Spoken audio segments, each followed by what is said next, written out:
Yang pertama, Allah sebut di dalam Al-Quran, A'udzubillahi minasyaitonirrajim, wa ma khalaqatul jinna wal ins illa liya'budun.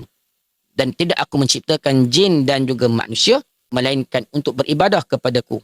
Surah Az-Zariyat ayat yang ke-56, Allah sebut di dalam Al-Quran. Jin ini terdiri daripada dua. Satu, ada jin yang Islam dan ada jin yang kafir.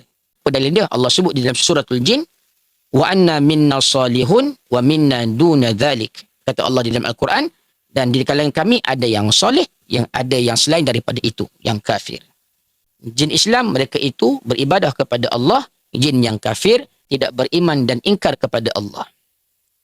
Di bawah kepada jin yang kafir adalah syaitan. Itu jin yang jahat. Syaitan ini disebut sebagai jin yang jahat. Sebab itu dipanggil sebagai syaitan. Syaitan ini ada beberapa kategori dia. Syaitan ini ada jin yang jahat yang menyesatkan manusia. Ada ifrit, jin yang kuat, hebat dan sangat berani.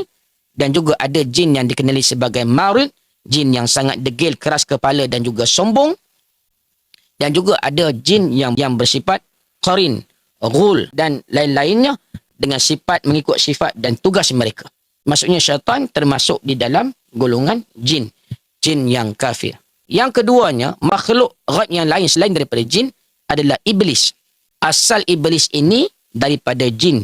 Status dia apa dia? Dia jin ataupun makhluk Allah yang paling derhaka. Syaitan tu, semua syaitan tu ketua dia adalah iblis.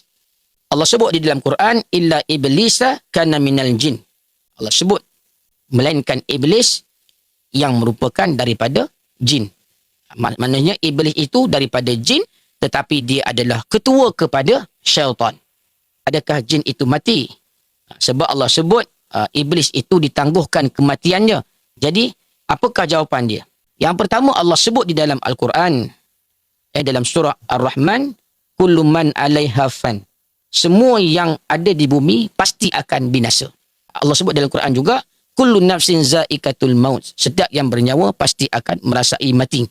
Jadi iblis ini disebutkan yang dianggap sebagai ketua syaitan tadi itu, dia bermohon kepada Allah Subhanahu wa taala, qala anzirni ila yaumi yub'atsun qala innaka minal munzirin.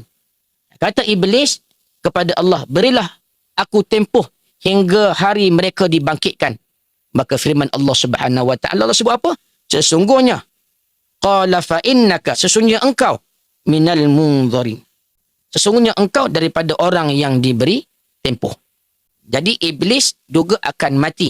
Mati bila? Di akhir zaman ketika ditiup sangkakala. Dalil dia pada surah Az-Zumar. Allah sebut apabila ditiup sangkakala, maka matilah semua yang di langit dan bumi, melainkan sesiapa yang dikehendaki Allah Subhanahu wa taala. Adakah jin juga mati? Jin akan mati. Cuma iblis dia ditangguhkan sehingga hari kiamat.